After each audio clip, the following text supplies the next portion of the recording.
예수님의 부활, 우리의 부활이란 제목으로 말씀을 전하겠습니다. 부활절 때 우리가 부활의 설교를 들었죠. 지난 주일날. 근데 그런 생각을 했습니다. 부활절 때 부활절을 하기 위해서 부활절 설교만 들으면 안 된다. 평소에 우리는 부활의 소망을 가지고 사는 그리스도인인데 부활에 대한 정확한 이해를 해야 되겠다, 이런 생각 속에서 오늘 또 설교를 부활의 주제를 가지고 설교를 하는데, 설교를 들을 때 부활의 기쁨 소망이 충만하게 되시기를 바랍니다. 배가 왜 고프냐고, 밥이 없으면 라면 끓여 먹으면 되지, 이렇게 말했다는 철없는 아이의 이야기가 있죠. 배고픔을 모르는 말 그대로 철없는 아이의 말일 겁니다. 그런데 이런 말을 한 나라의 지도자가 했다고 그런다면 이게 말이 달라지는 것입니다. 그런데 실제로 그렇게 말했다는 사람이 있어요. 18세기에 프랑스 대혁명 직전에, 바로 직전이죠. 마지막 왕이었죠. 루이 16세의 왕비였었던 마리 앙투아네트가 실제로 이런 말을 했다고 그러는데, 백성이 이제 빵이 없어서 굶주린다, 이제 이런 말을 듣고서는 빵이 없으면 케이크 먹으면 되지, 그랬다는데, 참 사실이라면 기가 막힌 말 아니겠어요? 얼마나 한심한 말입니까? 한 나라의 왕비가 자기가 사는 궁궐에는 먹을 것이 많다고 해서 굶주리고 있는 백성들의 어려운 형편을 모른다면 지도자를 할 수가 없죠. 근데 반대 이야기도 있어요. 반대 이야기. 우리나라 조선 시대 초기 때 명재상으로 알려져 있는 유간이라는 분의 이야기인데, 이분이 이제 공직 생활을 55년, 거의 평생을 했는데, 이조 판서, 또 우의정, 좌의정까지 여러 고급 관리로 지냈지만은 워낙 청렴해서 늘 가난하게 살았다고 그래요. 이런 일화가 전해지고 있습니다.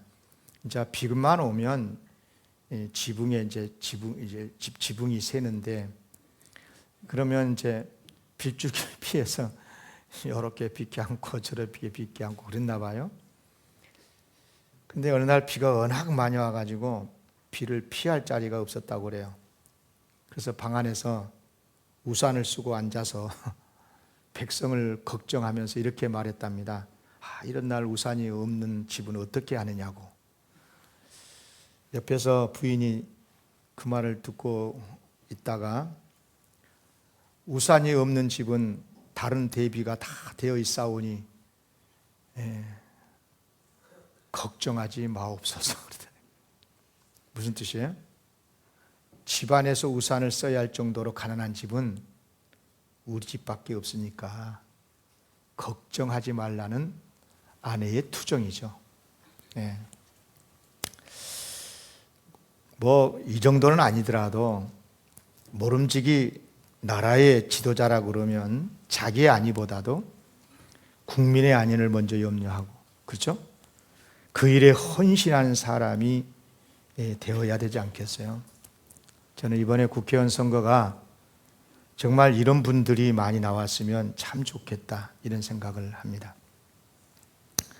그런데 여러분, 성경에 보면 우리의 진정한 구원자, 지도자는 예수님이신 줄로 믿습니다. 예수님이라고 선포를 해요. 예수님이 직접 하신 말씀입니다.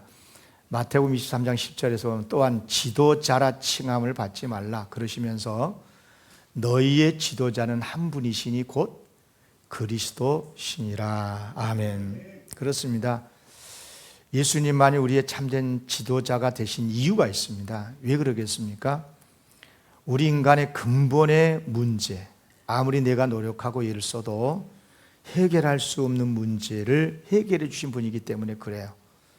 정말 우리가 이 세상에 불행하게 살고 죽고 지옥 가고 이런 정말 우리 인간의 힘으로 어찌할 수 없는 이 죄악된 세상에서 우리 주님이 구원해 주실 뿐만이 아니라 또 영원한 천국에까지 인도해서 영생 복락을 누리게 하실 것이니 우리 예수님이 얼마나 존귀하고 위대한 지도자이십니까? 따라하겠습니다. 예수님만이 참된 지도자이십니다.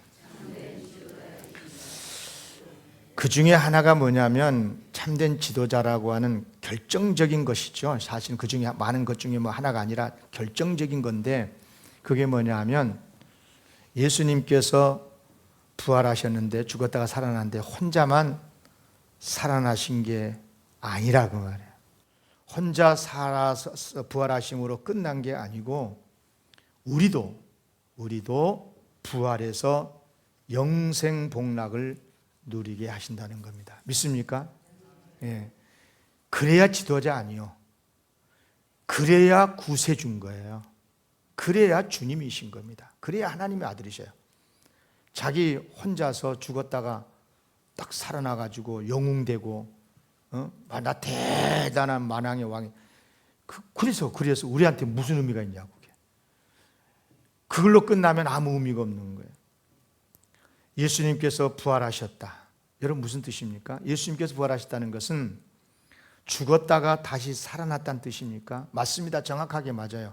죽었다가 3일 만에 다시 사신 게 맞아요. 그런데 예수님께서 부활하셨다고 할 때는 더 중요하고도 근본적인 뜻이 있어요. 두 가지가 있는데 첫째는 뭐냐면 예수님께서 십자가에 죽으셨고 그리고 부활하셨다는 뜻이야. 크게 따라합시다. 같이 읽어. 시작. 예수께서 십자가에서 죽으시고 부활하셨다는 뜻이다. 아멘. 예수님께서 우리의 모든 죄를 짊어지고 죽으셨잖아요. 그리고 나서 우리의 죄의 문제를 해결해 주시고 죽음의 문제를 해결해 주셨다는 증거로서 부활하신 거거든요. 예. 그러니까 예수님의 부활은 곧 죽음의 권세를 이기시고 승리하셨다고 말한 이유가 그거예요. 예수님께서 부활하심으로 죽음과 이후에 지옥의 형벌까지 완전히 다 정복을 해버리시는 거죠. 그리고 나서 우리 예수님은 하나님이셨으니 하나님의 위치로 다시 복귀하셔서 천국에서 하나님의 우편에서 우리를 다스리고 계신 줄로 믿습니다. 두 번째가 매우 더 중요합니다. 같이 읽겠습니다. 시작. 예수께서 믿는 자들에게도 부활하게 하신다는 뜻이다. 아멘. 여러분, 예수님은 혼자서 부활하셨다. 그건 기적이에요, 기적. 그냥 기적인 거예요. 이벤트에 불과한 거예요. 만약 그것으로 끝났으면. 그게 아니죠. 예수님이 죽으셔야 될 이유도 없었고 다시 살아나셔야 될 이유도 없었지만 죽었다가 다시 살아나신 이유는 전적으로 우리를 위하신 겁니다. 우리도 예수님처럼 부활하게 하심으로써 천국에서 영생 복락을 누리게 하시기 위함인 거예요. 이것을 믿으시기를 바랍니다. 그렇다고 해서 우리가 예수님처럼 하나님이 된다거나 그런 게 아니에요. 인간은 천국에 가도 인간이에요. 따라하겠습니다. 인간은 천국에서도 인간이다. 천국 가면 천사로 변한다든지 신으로 그렇지 않아요. 인간은 천국에서도 인간인 거죠. 그러나 예수님은 달라요.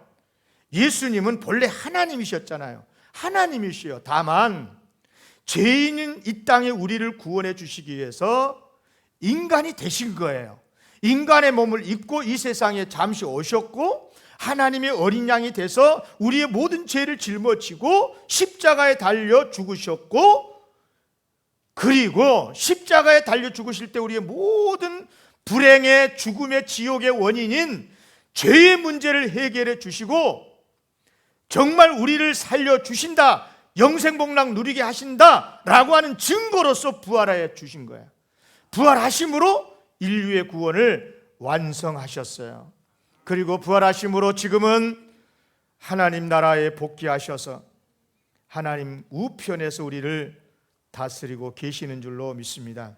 그러니까 중요한 건 뭐냐면 예수님께서 부활하셨다는 말은 반드시 이 두 가지로 해석이 돼야 부활을 제대로 바르게 하는 거예요. 예수님은 십자가에 죽으셨다가 부활한 거예요. 그냥 죽었다가 부활한 게 아닙니다. 병들어서 죽었다가 사고 나서 죽었다가 살아난 게 아니에요. 그렇다면 그건 기적으로 끝나는 거예요. 나사로도 죽었다 살았잖아.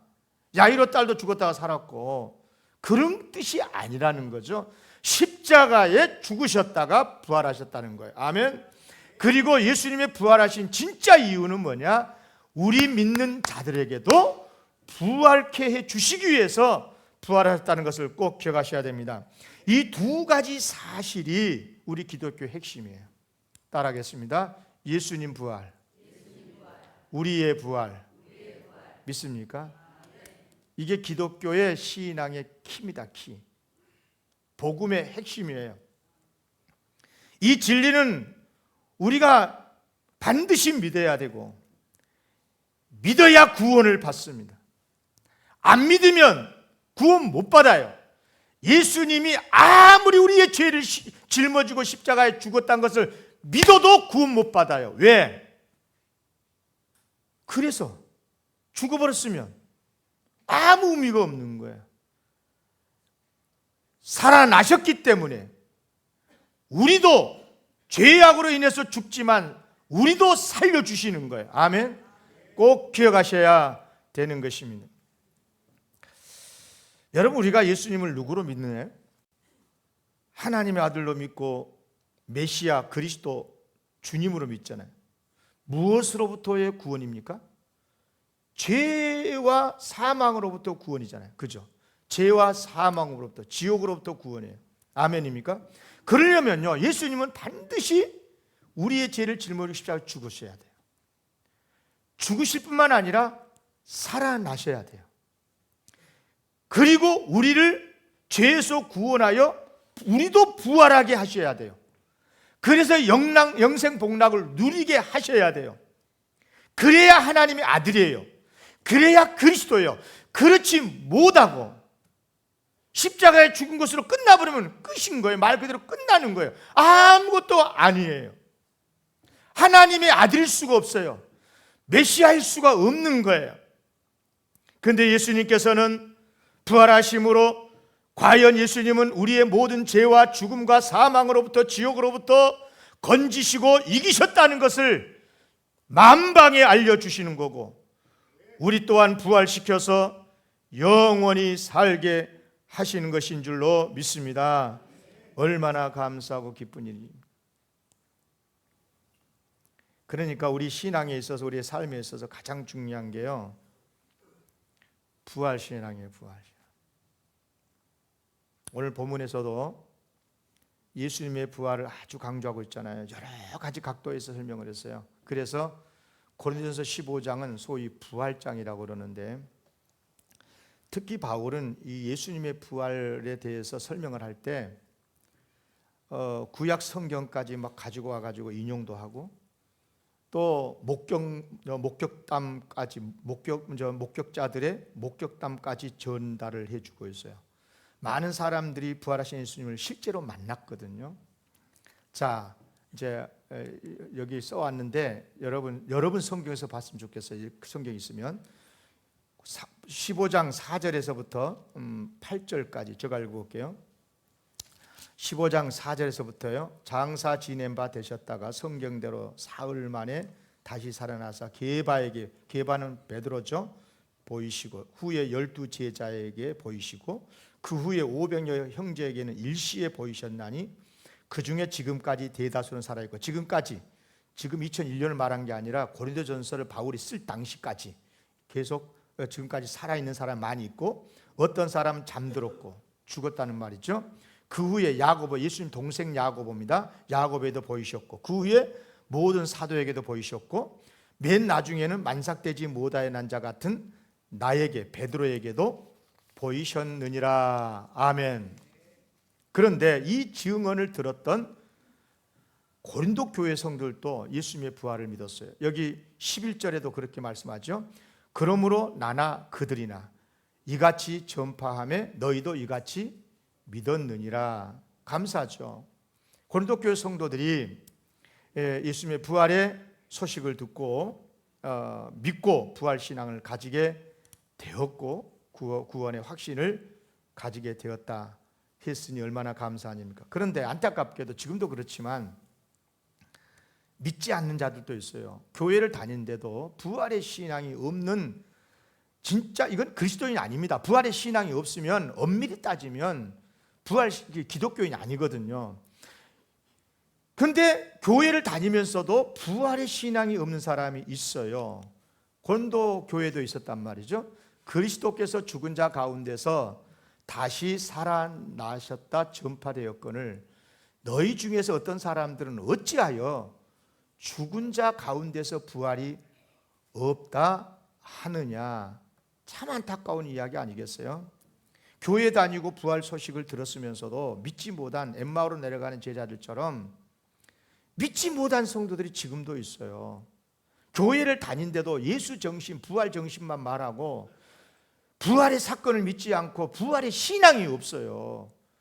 예수님 안에서 나도 부활한다는 믿음이 없는 거예요. 네. 네. 너무 안타까운 일이에요.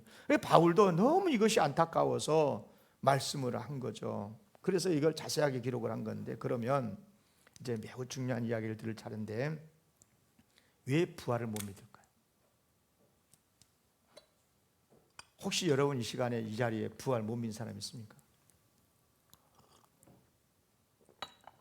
왜 못 믿어요? 왜 안 믿습니까? 이유가 있어요. 좀 더 잘 들으셔야 됩니다. 부활이 되려면 두 가지가 충족이 돼야 돼요. 두 가지가. 부활과 관련해서 매우 중요한 특징 두 가지인데, 부활이 무엇이냐? 그것이 진짜 부활이구나 라는 것이 충족이 되려면 두 가지가 있어야 돼요. 첫째는 몸이 다시 살아야 부활이에요. 몸은 사라지고, 죽어서 몸은 사라지고 영혼만 살아나는 것은 부활 아닙니다. 부활 아니에요. 죽은 그 몸의 생명이 다시 살아나야 부활인 거죠. 물론 그러면 이때 몸은 뭐냐는 거죠. 이 육체의 몸, 죽은 이 몸, 그런데 다시 살아난 부활의 몸 다릅니다. 형체도 다르고 모양도 다르고 성질도 다르고 다 달라요. 자, 성경 직접 봅니다. 고린도서 35장, 오늘 본문 15장 35절부터 44절까지 같이 읽으셔야 돼요. 이것은요 매우 중요하니까 읽으셔야 됩니다. 읽으면 딱 그렇구나라고 알게 될 거예요. 35절부터 보세요. 35절부터 15장 35절부터 44절까지인데 제가 41절까지 저 혼자 읽어볼게요. 잘 눈여겨서 보세요. 누가 묻기를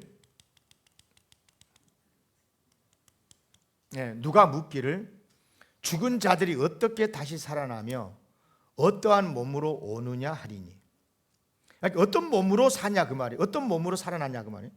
어리석은 자여, 네가 뿌리는 씨가 죽지 않으면 살아나지 못하겠고, 또 내가 뿌리는 것은 장래의 형체를 뿌리는 것이 아니요 다만 밀이나 다른 것의 알맹이뿐이로되.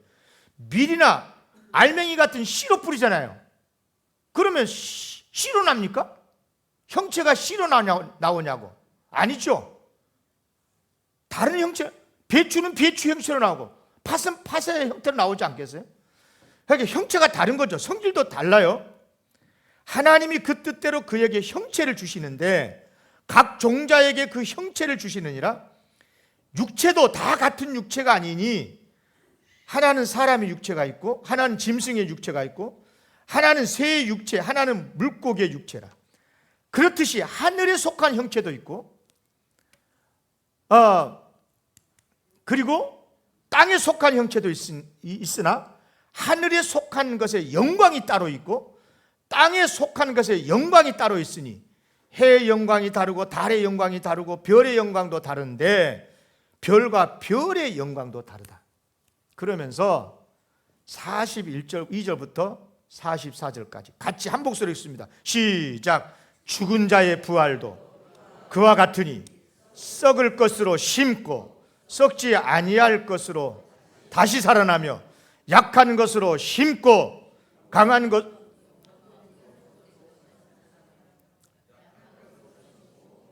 것으로 다시 살아나며 육의 몸으로 심고 신령한 몸으로 다시 살아나나니 육의 몸이 있은즉 또 몸도 있느니라. 아멘. 그러니까 다시 살긴 사는데 이 썩을 몸으로 산 게 아니고 살아나도 다시 죽을 몸으로 산 게 아니고 영광의 몸, 신령한 몸, 썩지 않고 죽지 않은 몸으로 산다는 거. 아멘. 모양도 다르고 성질도 다르고.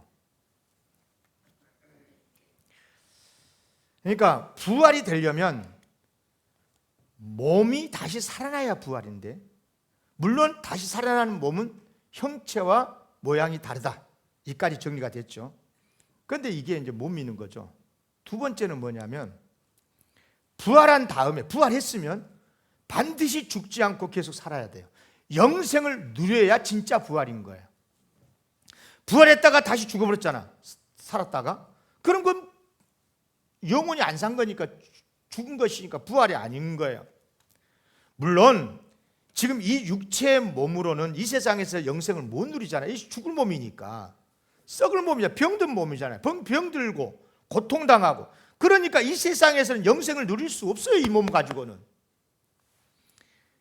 그래서 죽었다가 다시 살아나게 되는 거죠. 다시 살아남으로 영생 복락을 누리는 거예요. 그때 몸은 부활의 몸이다, 그 말인 거죠.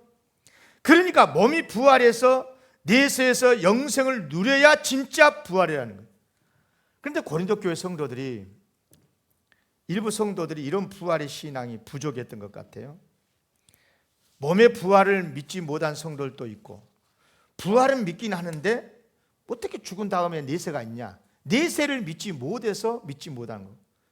그러면 여러분, 이제 진짜 부활이 되려면 이처럼 몸이 다시 살아나야 부활이고, 살아났으면 죽지 않고 영생을 누려야 부활인, 진짜 부활인데, 그런데 그러니까 이 두 가지를 못 믿으니까 못 믿는 건데, 첫째, 내세에 관심이 없어요. 특히 오늘날 현대인들의 그리스도인들이 내세의 천국의 삶에 대해서 관심이 없다니까요. 아니, 이 세상 당장 사는 것도 힘든데 무슨 죽은 다음에 내세가 있는지 없는지 죽어봐야 아는 거고, 누가 그렇게 가르쳐놨는지, 사탄이 얼마나 학교에서 그렇게 가르쳐놨는지 머릿속에 그렇게 돼 있다, 그 말이에요. 지금도 이런 성도들 얼마나 많아요. 그러면서 어떻게 말하느냐, 맹세기 기독교인이라고 그러면 이 세상에서 평안을 누려야 되고 행복을 누려야 되고, 조금 더 고상한 기독교인이면 이렇게 말합니다. 바르게 살아야지. 누가 바르게 못 살지 말라 그랬어요?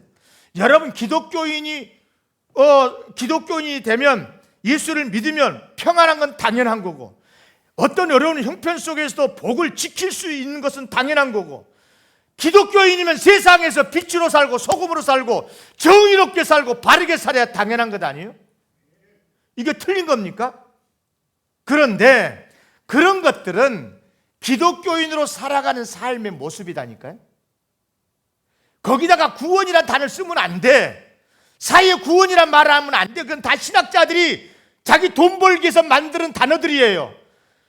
그런 게 아니에요. 기독교인이 되면 그렇게 사는 게 맞아요. 바르게 살아야지요. 평안해야지요. 주 안에서 형통해야 되는 게 당연한 거 아닙니까? 그렇게 살아야 되는 거예요. 그런데 핵심은 뭐냐면, 문제는 내세에 관심이 없는 거예요. 여러분 기억하십시오. 내세를 부인하잖아. 그러면 예수님의 부활 아무 소용없는 거야. 예수님의 부활을 믿는 우리가 가장 불쌍한 사람이에요. 왜 그러냐? 고린도전서 15장 오늘 16절에서 19절까지 말씀했어요. 여러분 성경 직접 찾아 읽어보세요. 제가 읽습니다. 만일 죽은 자가 다시 살아난 일이 없으면 그리스도도 다시 살아나실 일이 없을 터이요. 그리스도께서 다시 살아나신 일이 없으면 너희의 믿음도 헛것이고 너희가 여전히 죄 가운데 있을 것이고, 또한 그리스도께서 또한 그리스도 안에서 잠자는 자도 망하였으리니 만일 그리스도 안에서 우리가 바라는 것이 다만 이 세상의 삶뿐이면 모든 사람 가운데 우리가 더욱 불쌍한 자이리라. 여러분, 내세를 부인하잖아요. 내세를 몸이 안 믿잖아. 그러면 기독교는 필요 없어요. 기독교 종교라고 할 필요가 없어요. 왜? 생명의 종교가 아니에요. 부활의 종교가 아니거든요. 그저 이 세상에서 평안하게 살고 인생의 삶을 윤택하게 만들어주고 좀 바르게 살도록 도와주고 하는 종교 교육일 뿐인 거예요. 사랑의 정신, 용서의 정신을 가르치는 소위 예수 정신만 가르쳐주는, 여러분 예수를 믿으면 당연히 예수 정신 생겨요. 예수를 바르게 믿으면 용서해야 되는 거고 사랑하는 건 당연하는 거야. 그것이 종교가 아니라니까. 그게 기독교가 아니라니까요. 기독교가 진짜 생명의 종교가 되려면 예수님이 부활하셔야 되고 부활하신 것을 믿어야 되고 우리가 부활함을 믿어야 되는 거예요. 아멘. 그런데 만약에 어떤 교회가 목사가 기독교 정신만 말하고 기독교의 부활의 종교, 부활의 신앙 말고 부활의 정신만 자꾸만 말하면 그건 이단 사입입니다. 이단 사입이. 그런 교회는 절대로 예수님의 피값을 하신 교회일 수가 없어요. 신앙 공동체 아닙니다. 구원의 방주 아닙니다. 교회란 모름지기 부활을 가르치고 내세의 영생을 가르치고 믿도록 해야 되고 전해야 되고 그래야 신앙 공동체 구원의 방주인 줄로 믿습니다. 두 번째가 중요한데 왜 부활을 믿지 못하냐 하니까요, 내세는 믿긴 한데 천국 믿긴 한데 영혼만 가는 곳이라고 생각해요. 영혼만. 물론 이제 잠자는 자들로 있다가 죽으면 예수님께서 재림하실 때 순식간에 부활한다고 말씀을 하셨으니까 우리가 그렇게 믿어야 되고요. 그런데 이제 이 죽을 육체가 죽고 잠을 자지만 그러나 다시 우리가 신령한 몸으로 썩지 않을 몸으로 부활하신다는 것을 여기 15장 51절 52절 말씀했죠. 자, 51절 52절 53절 같이 읽어볼게요. 여기 안 써왔으니까요. 시작. 보라, 내가 너희에게 비밀을 말하노니 우리가 다 잠잘 것이 아니요 마지막 나팔에 순식간에 호련히 다 변화되리니 나팔 소리가 나매 죽은 자들이 썩지 아니할 것으로 다시 살아나고 우리도 변화되리라. 아멘. 이 죽을 것이 죽지 않는 몸으로 살아나가지고 영원히 산다는.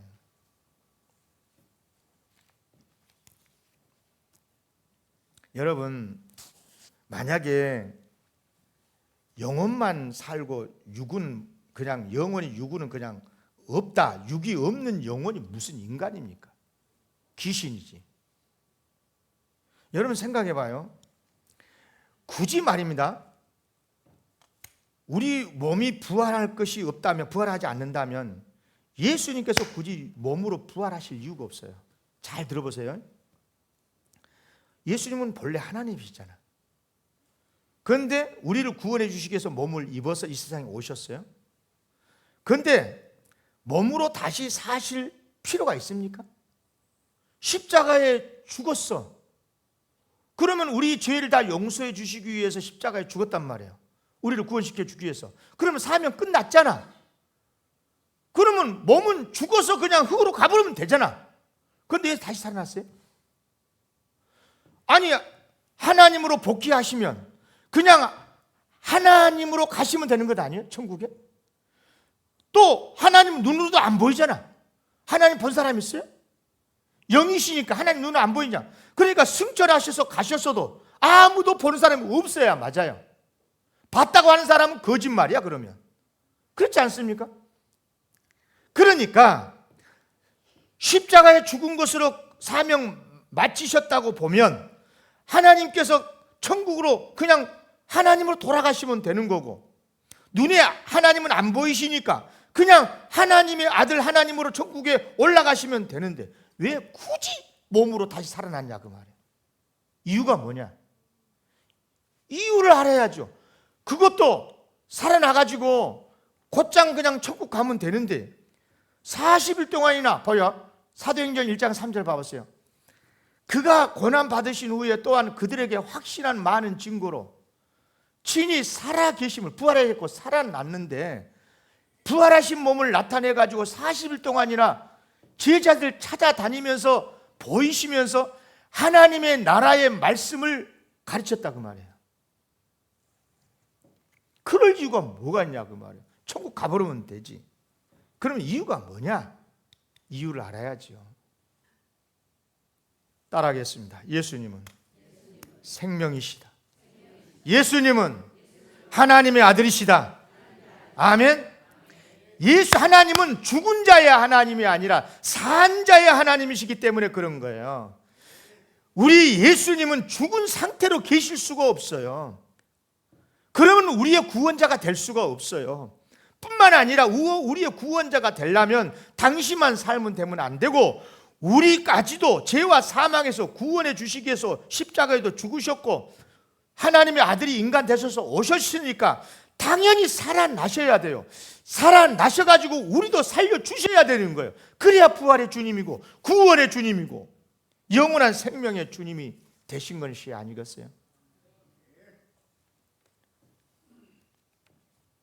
그런데 만약에 부활이 없다, 부활하지 않으셨다 그러면 이건 아무것도 아니야. 아무것도 아닙니다. 그냥 다 거짓말이 돼버리는 거예요. 여러분, 죽음이, 우리 다 죽을 건데 죽음이 뭡니까? 죽음은 우리의 죄악 때문에 받는 심판이잖아요. 죽은 다음에 영원한 지옥에도 가야 되잖아요. 그러니까 만약 예수님께서 만약에 이 몸에 지은 죄들, 이 죽음의 문제, 죄의 문제, 죽음의 문제를 해결하지 못하면요, 이 말은 곧 죽음의 결과로 인한 죄의 결과로 인해서 죽는 건데 죽음의 문제를 해결해 못하게 되면 우리 죄도 해결하지 못한 거예요. 그러면 아무것도 아닌 거예요. 보세요. 15장 17절에 그리스도께서 다시 살아나신 일이 없으면 너희 믿음도 헛되고 너희가 여전히 죄 가운데 있으려. 여전히 죄 가운데 있으면 뭐예요? 지옥 가야지. 죽어서 아무것도 아닌 것이 돼버리잖아요. 그렇습니다. 그런데 예수님께서는 우리의 모든 죄를 짊어지시고 십자가에 죽으셨고 부활하심으로 우리를 영원히 살게 해주셨습니다. 크게 따라하겠습니다. 예수님의 부활. 우리의 부활. 여러분, 아무리 십자가 정신을 말해도 예수님의 부활이 없으면 십자가의 죄 용서 소용없습니다. 아무것도 아닙니다. 그거. 예수님의 부활을 믿지 않는다는 말, 이 말하고 똑같습니다. 예수님의 십자가의 은총도, 죄의 사함의 은총도 믿지 않는다는 것하고 똑같아요. 왜냐? 예수님의 부활이 없으면 예수님의 십자가에 죽으시는 것이 다 허사가 되는 거니까, 그걸 믿는 우리의 믿음도 다 허사가 되는 거니까, 우리가 여전히 죄 가운데 있을 것이니까, 그러면 구원은커녕 천국도 못 가는 거예요. 그런데 너무너무 안타깝게도 기독교인이라고 하면서 부활의 정신을 정치에다가 빗대고 이런저런 문화에다가 빗대는 것은 잘도하면서 진짜 중요한 부활의 신앙이 없다 그 말. 그러면 이건 아무것도 아닌 거예요. 기독교가 타락했다는 건 다른 게 아닙니다. 여러분, 기독교인이 죄를 지면 안 믿는 사람보다 더 많이 짓겠습니까? 절대 그럴 수가 없어요. 그 안에 성령님이 계시고 하나님을 믿는 사람은 그렇게 안 돼요. 안 되게 되어 있습니다. 여러분, 우리가 예수 그리스도의 부활을 믿지 않게 되잖아요. 그러면 이건 아무것도 아닌 거예요. 그런데도 불구하고 있잖아요. 이유가 뭘 것 같습니까? 아까도 말씀을 드렸듯이 내세에 관심이 없어요. 종교의 목적을 내세에서 찾지를 않아요. 종교의 목적은 죽은 다음에서부터 찾아야 되는 건데, 죽은 다음에 내가 어떻게 될까냐를 보고 내세에서 이 세상을 쳐다보도록 하는 것이 종교의 목적이에요. 여기서 죽은 다음에 세상을 쳐다본 게 아니고, 내가 죽은 다음에 내세에 내 존재가 어떻게 될 것인가, 거기에서 이 세상을 쳐다보는 거예요. 그게 바로 종교의 목적인 거거든요.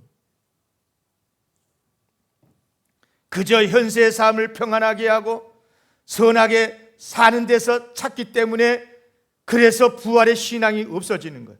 여러분 물어보십시다. 얼마나 선하면 선하고 얼마나 악하면 악합니까? 선과 악의 차이가 얼마나 될까? 한마디로 말해서 50보 100보 차이예요.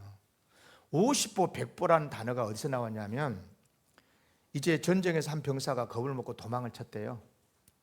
한 50보쯤 도망치는데 가만 보니까 바로 앞에 100보쯤 도망치고 있는 병사가 있더래요. 그러니까 이 도둑놈아 도망가지, 50보 도망치고 있는 병사가 100보 도망치고 있는 병사 보고 이 도둑놈아 도망치고 있냐 그러면 돼, 안 돼? 그러니까 요즘 국회가, 요즘 뭐 선거운동가 다 그거 도둑놈 잡으래요. 쥐가 도둑놈인데 도둑질하고 도망가다가 도둑놈 잡으라 그러니까 자기도 앞에 보고 도둑놈 잡아라 그러고 한다. 지금 그러고 있다 이 말이에요, 세상이요. 여러분, 선하고 악하다는 것이 알고 보면 50보 100보 차이거든요. 별 차이가 없다는 거예요. 여러분, 테레사 수녀 잘 아시잖아요. 이분이 얼마나 많은 선한 일을 했어요. 그런데 그분이 무슨 말을 했냐 그러면요, 내가 괴롭고 견디기 어렵고 힘든 것은 하나님께서 살아 계신지 확신이 안 될 때, 그때가 괴로웠다 그랬어요. 잠을 못 잤다. 여러분, 선을 많이 했으면 평안하게 잠 잘 자야 되잖아. 그런데 그렇게 많은 선을 행했으면서도 그가 잠을 못 자고 괴로워했던 이유는 그게 아니고 하나님에 대한 신앙의 확신이었어요. 그렇습니다. 죄인이 평안하고 행복을 누릴 수 있는 것은 오직 주님의 은혜에 있는 줄로 믿습니다. 주님께서 주시는 영생을 얻는 데 있는 줄로 믿습니다. 그런데 그 영생, 주님의 은혜는 바로 주님의 부활을 통해서 가능하다 그 말이에요. 그래서 부활을 믿어야 내세에 확신이 생기고, 그래야 이 세상에서 평안하고 진짜 행복하게 살게 되는 줄로 믿습니다. 그런데 예수님의 부활을 믿지 못하는 또 하나가 이유가 있어요. 오늘날 이 자리에 있는 많은 성도들 중에 이 덫에 젊은이들 특히 여기에 많이 있을 겁니다. 부활이라는 게 너무 과학적이지 않지 않냐, 합리적이지도 않고 비과학적이라는 거지. 부활이라는 게 죽은 사람이 다시 살아난다는 거고, 아니 살아났으면 또 죽어야 되는데 영혼이 안 죽는다는 건데, 이게 과학적으로 증명이 되냐는 거죠. 이게 과학적이냐는 거예요. 그러나 여러분, 사람이 부활을, 사람이 죽었다가 다시 살아난 사건을만 보지 마세요. 부활을 어떻게 해석해야 되냐면, 어떻게 봐야 되냐 그러면, 하나님께서 우리를 정말 사랑하시잖아요. 정말 사랑하셔서 우리의 죽음의 문제를 해결해 주시기 위한 하나님의 사건으로 봐야 돼요. 여러분, 하나님의 사건을 과학으로 증명할 수 있습니까? 하나님께서 하시는 일을 다 인간의 과학으로 증명이 됩니까? 여러분, 부활은 과학적으로 증명하고 말고 그럴 개념이 아니에요. 그런 것이 아니에요. 부활은 뭐냐면 하나님께서 우리의 죽음의 문제를 해결해 주시기 위한 하나님만이 하실 수 있는 하나님의 일이에요. 아멘. 그러니까 부활이라고 하는 것은 우리가 구원받고 영생을 누리려면 필연적으로 일어나야 되는 사건인 거예요. 아멘. 하나님께서 우리에게 진짜 우리를 사랑해서 천국을 예비하시고 영생을 꼭 주셔야만 한다면 반드시 있어야만 되는 사건인 거예요. 그렇지 않겠습니까?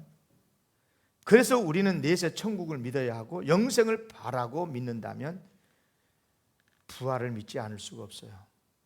제가 그림 하나를 가져왔는데요. 여기 뭡니까? 가보신 분은 아는데 강원도 태백에 있습니다. 뭐예요? 황지입니다. 황지. 황지는 연못이죠. 연못 왼쪽에. 황지는 연못인데 하루에 한 1000톤 물이 매일같이 솟구쳐 오르는 낙동강의 발원지라고 그러죠. 동국여지 성남에 황지는 낙동강의 근원지로서 관야에서 제전을 두어 가뭄이 들면 기우제를 올렸다, 뭐 이렇게 기록되어 있다고 그러는데, 그러면 옆에는 이제 황지의 물이 계속 이렇게 솟구쳐 올려가지고 낙동강으로 지금 흘러 내려가고 있는 이제 강줄기를 말하는 거고. 그러면 생각해 보십시오. 황지를 딱 보는 순간 이 아래에 강이 있다는 걸 짐작할 수 있어요, 없어요? 있잖아요. 황지가 계속 물을 5,000톤이나 막 매일같이 솟구쳐 내니까 그 밑에 강이 있다는 것은 애기들도 다 알아. 자, 반대로 봅시다. 낙동강을 가보면 상류에 황지 같은 발원지가 있다는 걸 짐작할 수 있어, 없어요? 있지요. 짐작하는 말이 안 돼요. 이 물이 다 어디서 오는 거예요? 비만 오면 강물이 생긴 겁니다. 아니잖아요. 무슨 말이냐면 예수님의 부활과 천국의 영생은요, 마치 황지와 낙동강과 황지와 같은 개념이다, 그 말이에요. 무슨 말이냐? 부활을 믿으면 천국 영생이 있음을 저절로 믿을 수밖에 없고요, 내세를 믿는다면, 천국 영생을 믿는다면 예수님의 부활도 반드시 믿을 수밖에 없다는 뜻인 거예요. 아멘. 그런 의미에서 정말 예수님의 부활은 얼마나 귀한 일이고 또 우리를 위해서 얼마나 소중한 진리인지 모릅니다. 그렇습니다. 예수님이 참된 지도자이신 이유, 그분이 우리의 참된 구주가 되시는 이유, 그렇습니다. 우리를 온전한 구원으로 인도해 주시기 위한 부활의 주님이시기 때문인 줄로 믿습니다. 부활하셨고 우리도 부활시켜서 영생복락을 누리게 해 주셔야 참된 지도자고, 그래야 우리의 구주가 되시고, 그래야 하나님의 아들이신 거고, 그런데 그 일을 예수님이 하시는 줄로 믿습니다. 부활신앙으로 충만하시기를 바랍니다. 그래야 생각이 바뀌고 가치관이 바뀌고 세상살이가 바뀌고 다 바뀌어요, 복되게. 그런 은혜가 있기를 기원합니다. 하나님 아버지.